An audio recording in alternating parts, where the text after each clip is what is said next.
Muito bem, graças a Deus por esses dias. Sabe, eu quero trazer algo do meu coração para nós a respeito desses 3 temas. Eu comecei ministrando sobre o bom samaritano, sobre essa ideia da presença, do propósito e da provisão. E hoje eu quero falar um pouquinho mais sobre isso, para terminar essa espécie de uma série, porque nós ministramos nesses dias principalmente sobre esses assuntos.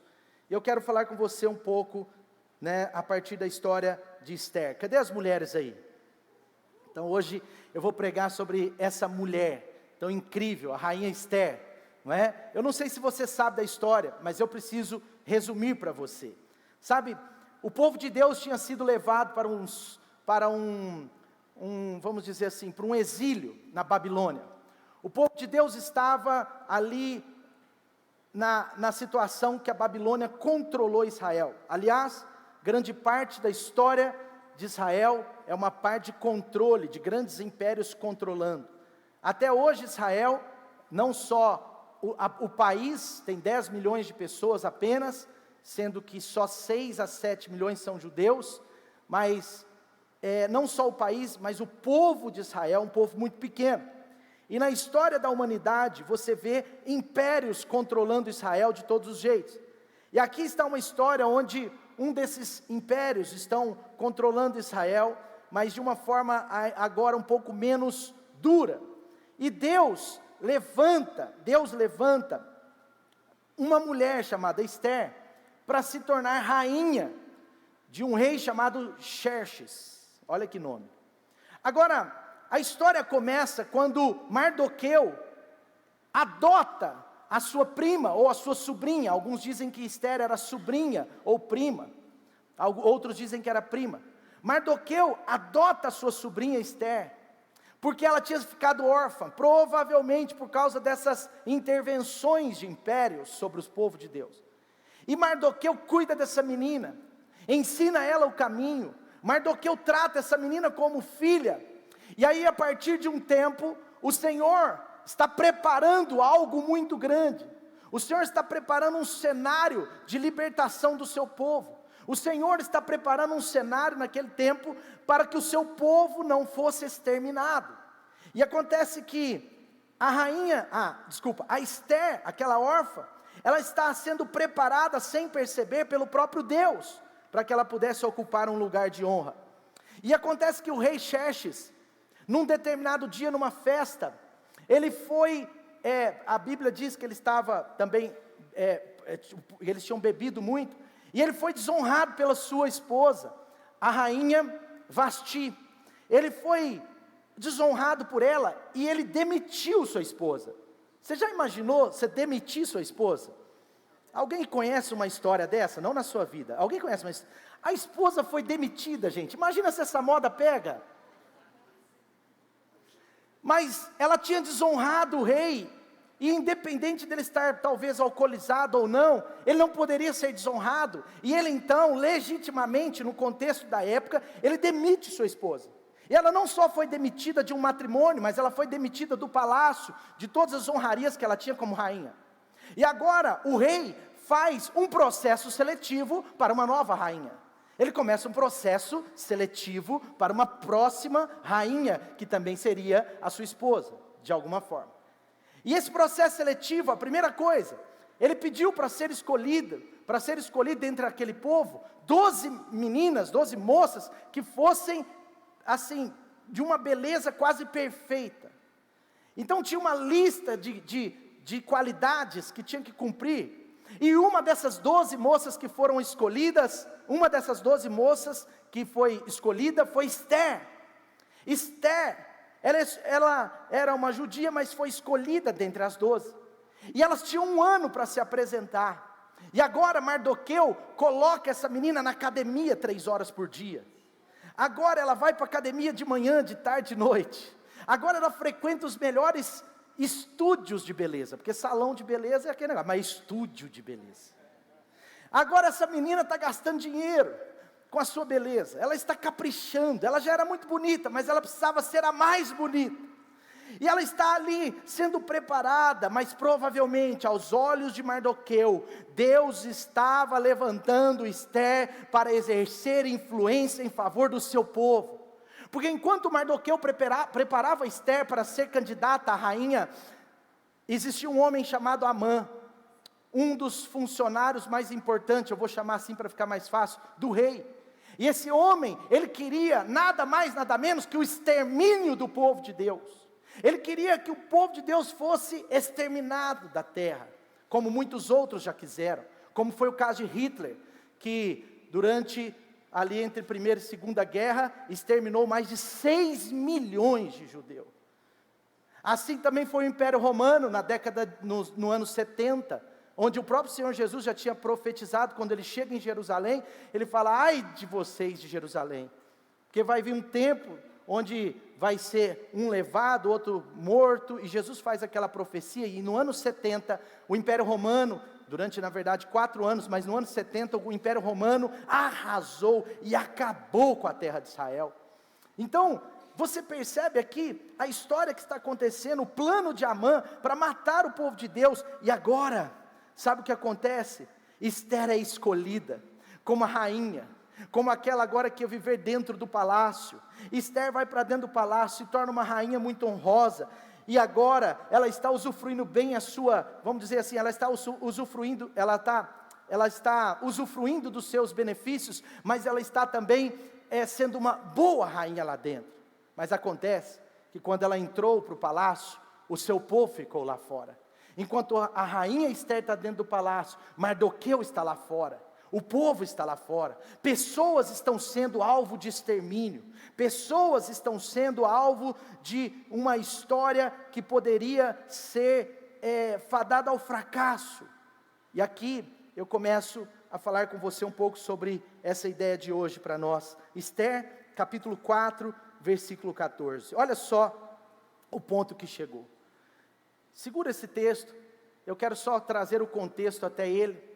Agora Mardoqueu está ameaçado, o povo está ameaçado de morte, enquanto a vida está muito boa dentro do palácio, enquanto Esther está usufruindo de tantas coisas, enquanto Esther teve a sua vida transformada, mudou de classe social, mudou de estilo de vida, mudou de formas de pensar, em tantas coisas até boas aconteceram na vida de Esther. O povo lá fora estava morrendo, estava ameaçado de morte, e agora Mardoqueu está pedindo: Esther, ajuda-nos, e ela não ajudava, porque ela não estava assim, tão inclinada a isso, tão entendendo a seriedade disso, ela não tinha toda a revelação mais do mundo lá de fora, porque acontece que quando uma pessoa muda de mundo, ela às vezes entra numa bolha, e o problema de estar dentro de uma bolha, é que a gente esquece o que está acontecendo fora da bolha. Esther está dentro de uma bolha, e agora Mardoqueu está clamando para ela, está clamando com ela, e agora ele chega e confronta Esther com muito amor. Versículo 14 de Esther 4 diz assim: Esther, se você ficar calada nessa hora, socorro e livramento surgirão de outra parte para os judeus, mas você e a sua família, você e a família do seu pai morrerão. Quem sabe se não foi para um tempo como esse que você chegou à posição de rainha. Vamos ler juntos essa parte? Quem sabe se não foi para um momento como esse que você chegou à posição de rainha. Em outras palavras, isso se aplica muito a nós. Por que eu quero dizer isso? Porque Mardoqueu, ele tem um certo simbolismo da mensagem do nosso Senhor Jesus. Da mensagem que Jesus deixou, que talvez se torna mais importante para o futuro, quando ele estava a partir. Porque a última coisa que uma pessoa diz antes da sua morte, se torna uma palavra para orientar e nortear o caminho depois que ela se vai. E quando Jesus está a ponto de partir, ele deixa uma mensagem. Ele vira para os seus discípulos, ele fala: olha, vocês precisam fazer algo. E os discípulos, prestando atenção nele, ele diz: vocês precisam ir por todo o mundo, pregar o evangelho, vocês precisam batizar em nome do Pai, do Filho e do Espírito Santo, e ensinar cada um a obedecer o que eu lhes tenho ensinado. Essa não foi uma mensagem de Jesus do tipo mais uma delas. Essa foi uma mensagem de Jesus para ser eternizada, para dar sentido, para dar propósito, para que a presença não seja apenas um entretenimento e um prazer, mas para que a presença de Deus seja transformada por um propósito santo. Porque toda vez que a presença vem, você percebe que é para nos mover a cumprir uma missão. A presença sem o propósito é só entretenimento, mas a presença de Deus de fato nos norteia, nos move rumo ao propósito de Deus para as nossas vidas. Mardoqueu estava lá fora enxergando o que estava acontecendo, mas Esther estava dentro de uma bolha. E isso nos parece, com muito carinho, eu não estou falando da Light em si, mas isso nos parece em alguns momentos, nós como igreja. Nós somos transformados por Deus. Deus vem com a sua graça, nos tira de um mundo pequeno, nos coloca num mundo de grandes coisas, de coisas maiores. Nós amamos viver o Evangelho, nós amamos receber de Deus, nós amamos a presença de Deus, nós amamos adorar a Deus, sim ou não?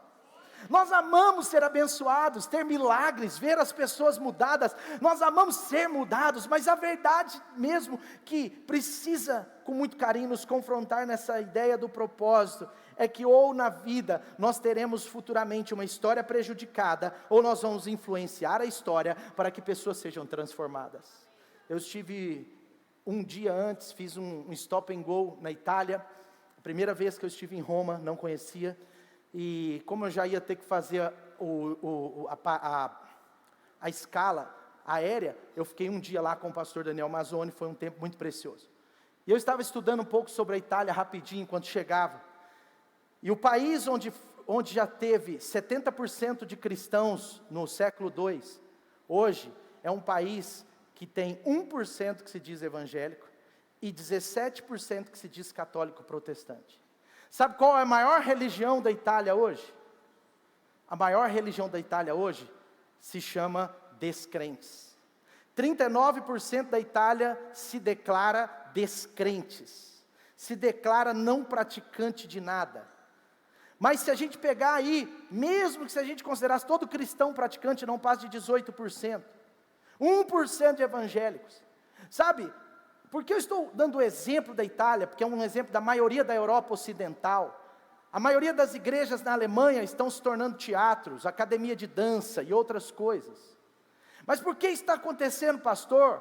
Porque nós temos o risco de gostar do palácio, de amar as nossas igrejas, de amar tanto a comunhão, de amar tanto a contemplação, a adoração, e acabar fazendo da nossa história uma história para dentro, uma história que vai ter um fim, e esse fim não é dos que Deus gostaria para nós. Mas por outro lado, nós temos a oportunidade de influenciar e mudar a história de outras pessoas. Esther estava dentro de um palácio, ela tinha nas mãos a oportunidade de mudar a história de quem estava morrendo, de transformar aquelas vidas, de mudar o destino deles, ou de mantê-los indo para o caminho da morte. Não sei se você está entendendo aonde eu quero chegar. O que eu quero dizer é o seguinte: nós somos usados por Deus, se a gente tomar posse disso e entender isso, nós somos usados por Deus para mudar a história da vida de muita gente. Ninguém tem maior potencial de transformar a vida das pessoas como eu e você, como a igreja de Jesus. Mas para que nós possamos mudar a vida de pessoas, nós precisamos entender o que está acontecendo lá fora. Nós precisamos tomar posse daquilo que Jesus nos disse, aquilo que o Espírito Santo usou Paulo para falar, aquilo que nós falamos tantas vezes aqui, que nós somos conciliadores desse mundo com Deus. Olha o que diz o apóstolo Paulo em 2 Coríntios 5, versículo 17, 2 Coríntios 5 diz assim: se alguém está em Cristo, é nova criatura, as coisas antigas já passaram, eis que se fizeram coisas novas. Tudo vem de Deus, porque Ele nos reconciliou consigo mesmo por meio de Jesus Cristo. Amém? Quem já foi reconciliado com Jesus aí? Foi mesmo? Levante suas mãos. Foi reconciliado com Jesus? Então, se você foi reconciliado com Jesus, você tem um ministério. Alguns ministérios eu não tenho, você não tem, outro tem. Outros ministérios você tem, o outro não tem. Por exemplo, alguns têm o ministério de ministrar música aqui. Louvado seja Deus por esses músicos, amém? Agora, não todos têm. Agora tem um ministério que todos têm. Qual é o ministério, pastor? O apóstolo Paulo está ministrando. Ele está dizendo, olha, como Cristo nos reconciliou, Ele também nos fez aqueles que exercem o ministério da reconciliação. Ele nos deu o ministério da reconciliação. Ou seja, que Deus em Cristo Jesus estava reconciliando consigo o mundo, não lançando em conta os pecados dos homens, mas Ele nos confiou, diga, me confiou. Está comigo aí? Diga, me confiou. A mensagem da reconciliação. Portanto, somos embaixadores de Cristo. Nós representamos Cristo. Como se Deus estivesse fazendo o seu apelo por nosso intermédio. E por amor a Cristo lhe suplicamos, reconciliem-se com Deus. Amém ou não? Ei, Esther, se você ficar calada, você não vai ser embaixadora, embaixatriz. Ei, Esther, se você ficar calada, as pessoas vão morrer lá fora. Ei, Esther, saia da bolha, você está aí dentro do palácio, mas eu quero abrir os seus olhos para o que está acontecendo aqui fora. E aqui fora o povo está a ponto de ser condenado, o povo está sendo condenado. Sabe, Deus queria trazer livramento para o seu povo. Deus quer trazer um livramento para toda a humanidade. Meus irmãos, a Bíblia está dizendo em 1 Timóteo capítulo 2, que a salvação é algo que nós devemos desejar, ministrar a todas as pessoas, porque o próprio Senhor não deseja que ninguém se perca, mas que todos cheguem ao arrependimento e sejam salvos. Então, sabe, existe uma coisa que tem que estar muito forte no meu e no seu coração. Existe um mundo lá fora, existe algo acontecendo lá fora, onde as pessoas estão condenadas condenadas à morte espiritual, e nós temos não só o dever, mas nós temos que ter a revelação e a alegria de levar essas pessoas ao Evangelho. E isso é o nosso propósito, é isso que nós precisamos entender. A igreja, ela tem essas chaves. A Bíblia diz que a igreja, ela tem as chaves do reino dos céus. Então Deus, através de Jesus, Ele colocou isso na mão da igreja, Ele colocou nas minhas, nas suas mãos. Foi alguém usado por Deus, foi alguém que não ficou na sua bolha, foi alguém que não ficou dentro do seu palácio, só curtindo, só entretendo com a glória de Deus, só entretendo com adoração, só entretendo com comunhão, que são coisas muito boas, mas que tem um propósito maior. Foi alguém que não pensou em ficar só nessas coisas, que levou o Evangelho para mim e para você. Alguém que entendeu que se o Evangelho não chegasse na minha vida, eu seria como aqueles que já estavam com um decreto de morte. Amã, ele tinha um decreto de morte sobre Mardoqueu e sobre todo o povo. E assim nos dias de hoje, existem milhares, milhões de pessoas com um decreto de morte sobre as suas vidas. Porque a Bíblia diz que aquele que crê é salvo, está sendo salvo, mas aquele que não crê já está condenado. Não sou eu que estou condenando, não é você que está condenando, mas o que a palavra de Deus está dizendo, olha, quem já experimentou da salvação, quem crê no Filho de Deus como o único Senhor da sua vida, quem já está transformado pela salvação em Cristo Jesus, não está mais condenado, mas quem não teve isso ainda na sua vida, está condenado. Então tinha uma sentença de morte, e Deus estava dizendo, Esther, desperte-se Esther, levante-se Esther, Esther você tem voz, Esther você tem autoridade, Esther, você pode mais do que você imagina. Esther, vamos e haja, porque lá fora as coisas estão acontecendo. E por isso eu intitulei essa mensagem, é tempo de mudar a história das pessoas. É tempo de mudar a história das pessoas. E sabe uma coisa que eu percebo aqui também, que nós temos que ter o cuidado. É muito bom quando Deus vai fazendo as coisas na nossa vida. É muito bom quando você experimenta mudar o seu caráter em Cristo Jesus. É muito bom quando você experimenta a presença do Espírito Santo. É muito bom quando as coisas começam a acontecer na sua vida e você fala, obrigado Jesus. Obrigado porque eu estou prosperando, obrigado porque minha vida está sendo mudada, obrigado porque eu tenho esperança, obrigado porque o Senhor me livrou da depressão, obrigado porque o Senhor tirou de mim até vontade de morrer. Sabe, esses dias eu orei para algumas pessoas, eu tive 2 testemunhos aqui, de pessoas que estavam com vontade de morrer, e Deus tirou, Deus libertou, Deus restaurou isso, e deu esperança, aleluia. Tudo isso é bom, mas sabe o que acontece? Esther tinha achado que ela estava no máximo. O perigo de nós como igreja é achar que nós estamos no máximo, que Deus já fez e agora está muito bom. Esther, ela está achando que ela chegou no ponto máximo da sua vida, mas na verdade aquilo era só um lugar para Deus levá-la a algo maior. Então tudo que Deus faz em nós, mesmo que a gente ache assim, não é o máximo. Ainda que pareça ser o melhor, é o melhor até agora. Por que que eu estou dizendo isso? Porque, na verdade, pode ser o máximo que Deus fez em nós, pode até ser. Mas quando Deus faz o máximo em nós, é só um caminho para o que Ele quer fazer através de nós.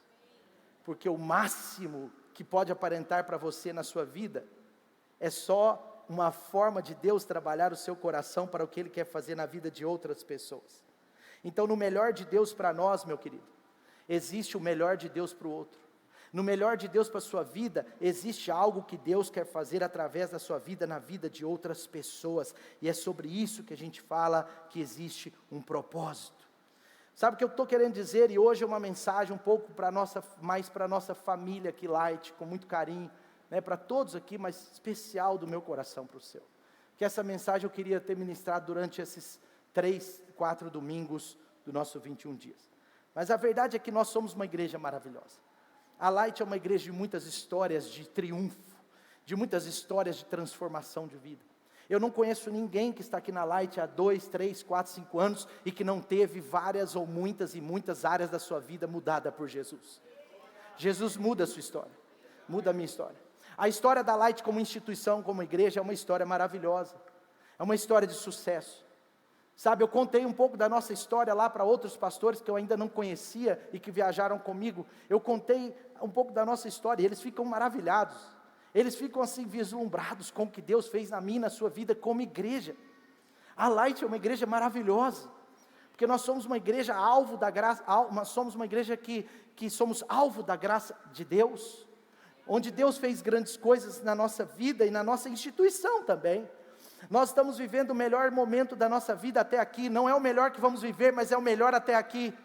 O Senhor nos deu esse lugar, o Senhor está trabalhando em nós um espírito de fé para as multidões, Deus está trazendo pessoas, nossas células estão cheias de convidados, de gente nova chegando, e louvado seja Deus por isso. Nós temos tido uma frequência superior e muito superior nos cultos de celebração, e vai só aumentar. Mas deixa eu te falar, hoje nós somos essa igreja maravilhosa, consolidada, tantas bênçãos, tantas pessoas chegando, tantas famílias, tantos jovens, tantas famílias que fazem de nós uma linda família. Mas será que é só isso que Deus tem para nós? Será que nós não podemos chegar e achar, já chegamos lá? Mas sabe o que acontece? Esther estava pensando assim, eu já cheguei lá, mas Deus levanta Mardoqueu, Deus levanta para incomodar, Deus levanta Mardoqueu para dizer, Esther, tem milhares de pessoas lá fora ainda, Esther, o que Deus quer fazer na sua vida não terminou, pelo contrário, agora que está começando, Deus levantou você, mudou sua vida, mudou sua história, para mudar a história de muita gente. Deus te colocou aqui dentro, fez na sua vida, para que Ele faça muito na vida de outras pessoas, e essa é a palavra de Deus para mim e para a sua vida. O que Deus tem feito em nossa casa, em nossas vidas, é apenas o começo para o que Ele vai fazer na vida de outras pessoas. E eu quero abrir o jogo sobre isso. Primeira coisa, eu gostaria que você entendesse o seguinte, com muito carinho, entendesse o que está acontecendo ao nosso redor. Eu tenho que trazer essa mensagem de forma preventiva, para que o que Deus está fazendo no nosso meio não se torne o nosso fim.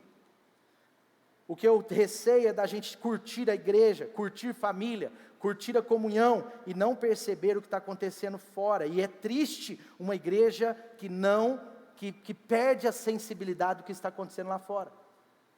É triste a gente perder o propósito em virtude de outras coisas que são legítimas.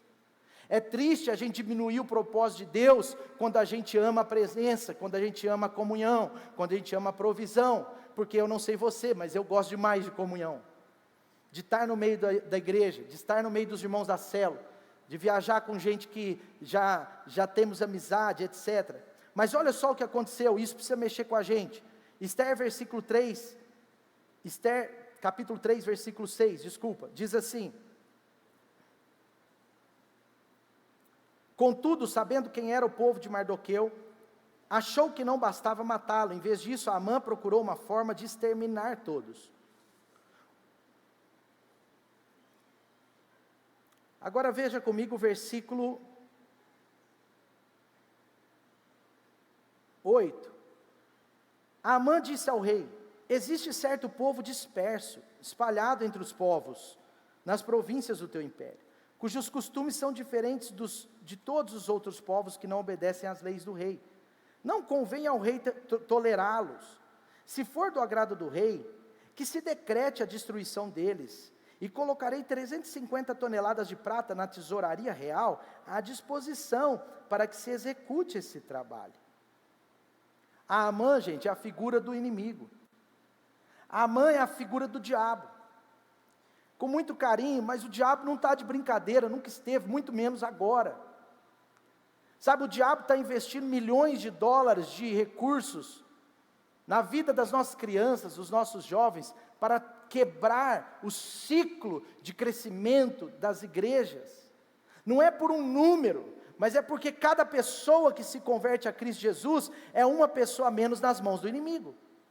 Não é por questão de crescimento numérico de igreja, mas é por questão de que cada pessoa que se converte, que é batizada e que está se tornando um discípulo de Jesus, é uma pessoa a menos nas suas mãos. E assim como a mãe está propondo algo para ele, o diabo faz isso hoje.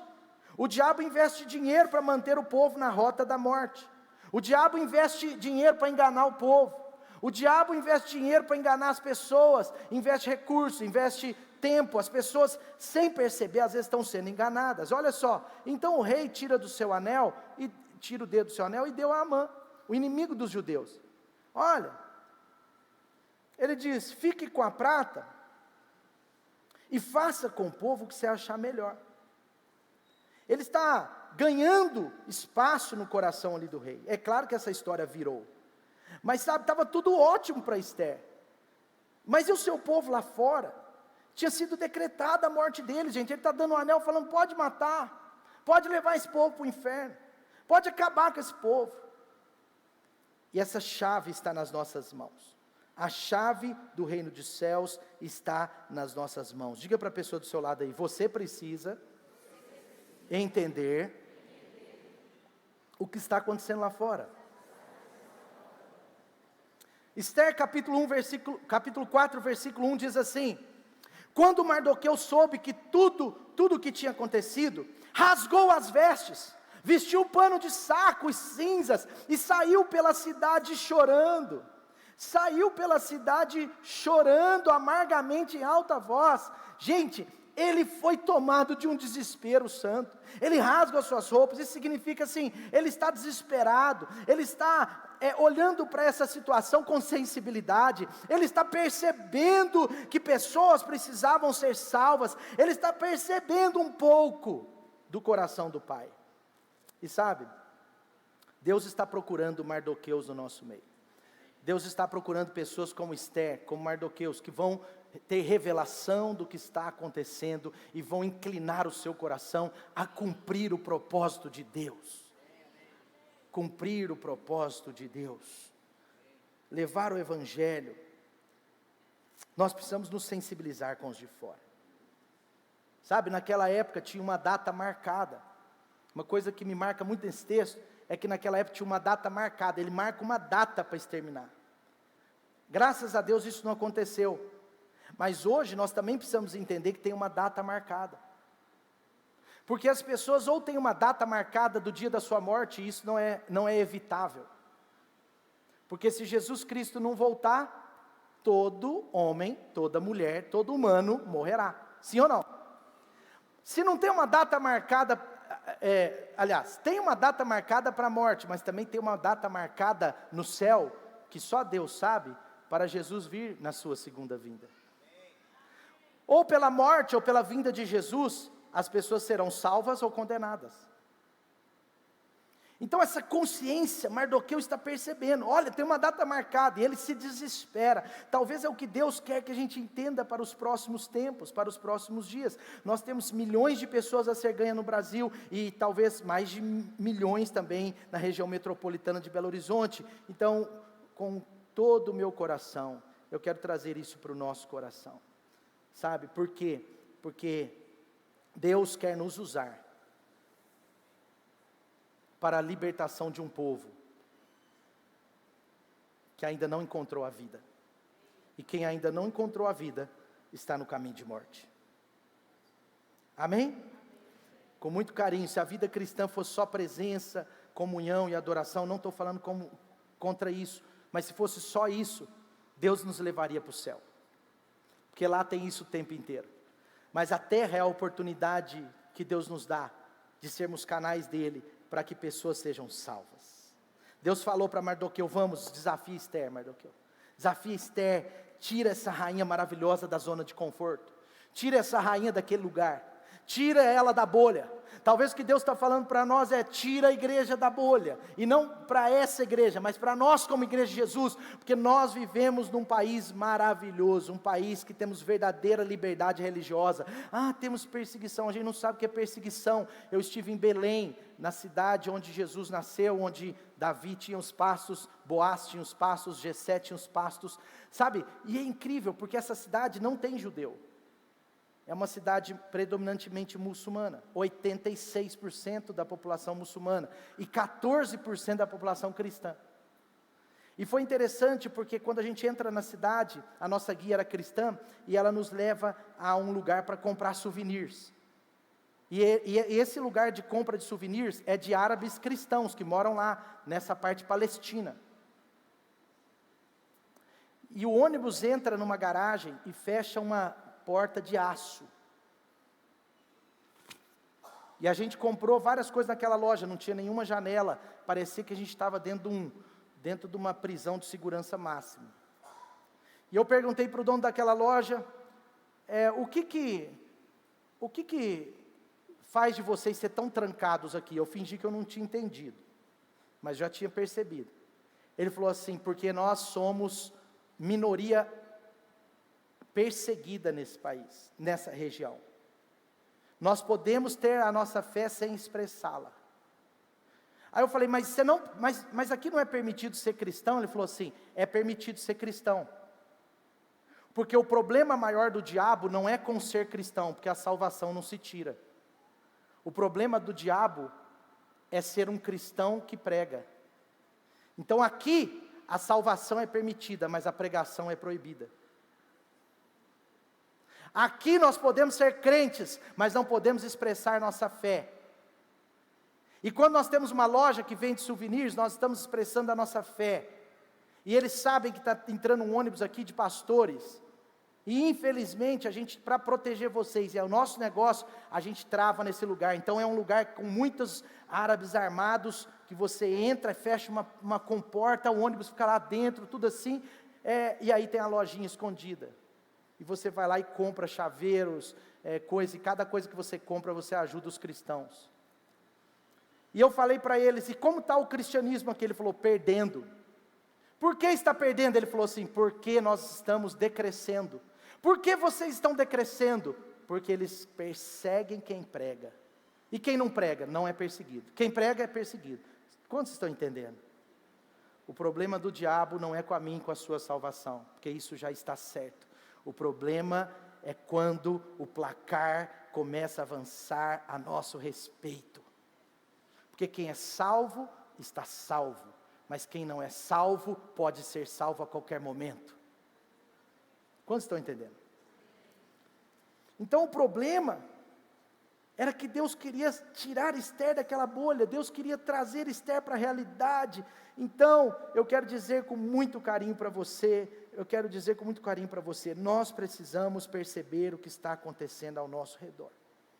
sair da bolha, não deixar nunca a nossa célula se tornar uma bolha, a nossa igreja se tornar uma bolha, a nossa visão ser uma visão de dentro da bolha. Amém? E segundo e último, Esther capítulo 4, versículo 4, diz assim: quando as criadas de Esther, os oficiais responsáveis pelo harém, lhe contaram sobre Mardoqueu, ela ficou muito aflita, e mandou-lhe roupas para que ele as vestisse, tirasse o pano de saco. Mas ele não quis aceitá-la. Ele não quis.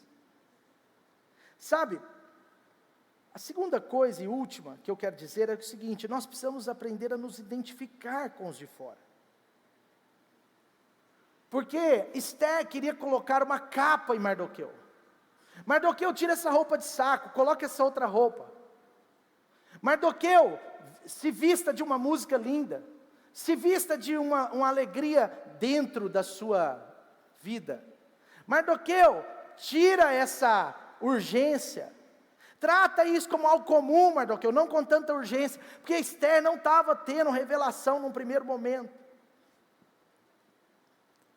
Sabe, a segunda e última coisa que nós precisamos, é que nós precisamos se identificar mais com os de fora.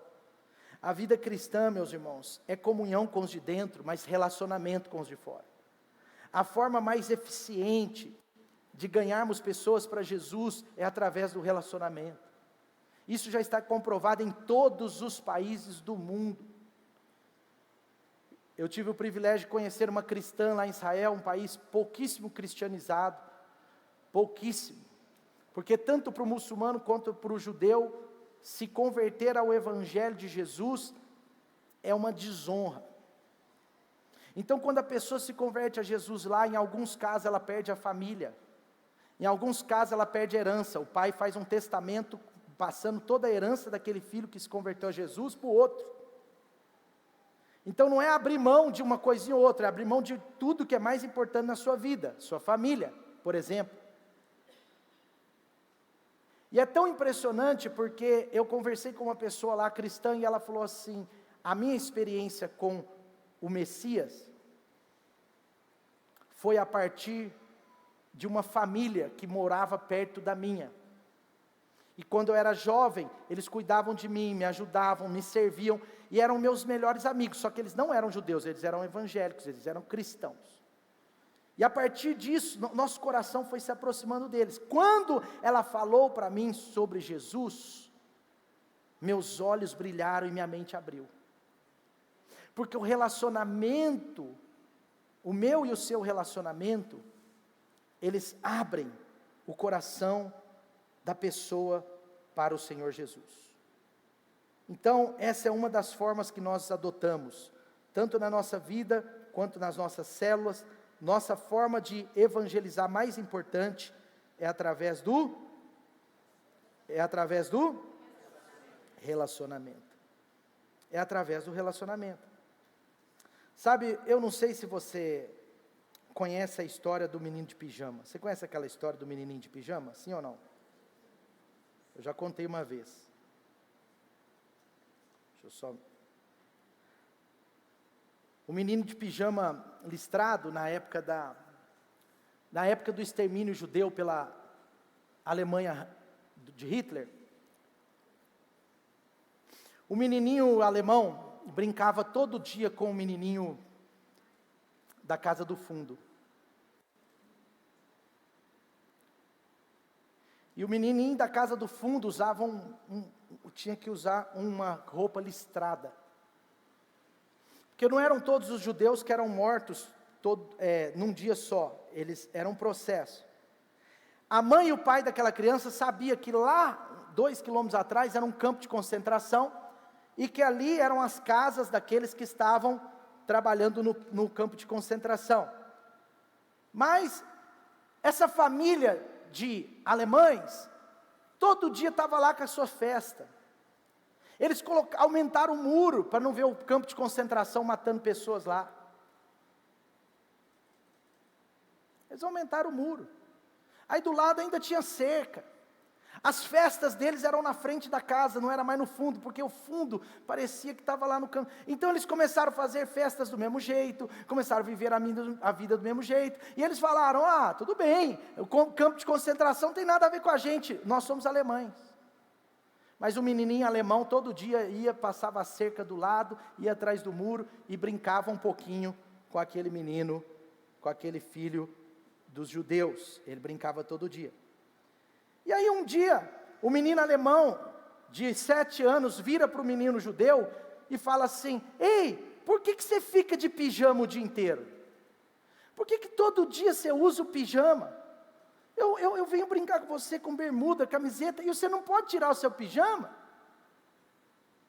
E ele começou a perguntar para o menino judeu sobre o pijama. E ele falou assim: você só tem esse pijama? Como é que é? Então o menininho judeu falou assim: não, eu tenho outros pijamas. Aqui a gente só pode usar pijama. E olha para você ver, todas as crianças são o mesmo pijama que usam. Porque do lado daí você pode usar o que você quiser, mas do lado de cá, nós só podemos usar esse pijama. E o menininho judeu então, vira e fala assim: eu também quero colocar um pijama desse. E ele coloca o pijama, para alegrar o amiguinho judeu do outro lado. Só que ele acaba de colocar o pijama. E passa o carro de Hitler, recolhendo as crianças de pijama. 3 horas depois, a mãe e o pai alemão vão procurar o seu filho. E já era tarde demais, que ele já tinha sido exterminado. Quantos entenderam? Porque eu estou contando essa história e eu já estou partindo para a conclusão. Porque às vezes nós estamos assim. Nós estamos concentrados aqui, louvando a Deus, gostando do que Deus está fazendo, mas nós não podemos esquecer que o nosso vizinho está de pijama, que um amigo do nosso trabalho está com seu pijama, que tem muitas pessoas de pijama lá fora, aguardando com que eu e você sejamos usados por Deus para a salvação delas. A mensagem da reconciliação, o Senhor não deu a anjos, Ele deu a mim e a você, para que nós possamos levá-la e cumprir o grande propósito do Senhor. Amém? Está comigo aí? Diga comigo: eu quero ter toda a revelação de Deus e me identificar mais com os de fora. Quantas pessoas você pode tocar e que ainda não conhecem Jesus? Quantas pessoas você pode conhecer, você pode relacionar, que não conhecem a Jesus ainda? Essas são as pessoas de pijama que estão no fundo da sua casa, da minha, e que nós somos agentes de Deus para tirar os pijamas delas e colocar as nossas roupas e trazê-las para a salvação em Jesus. Amém? Fica de pé no seu lugar.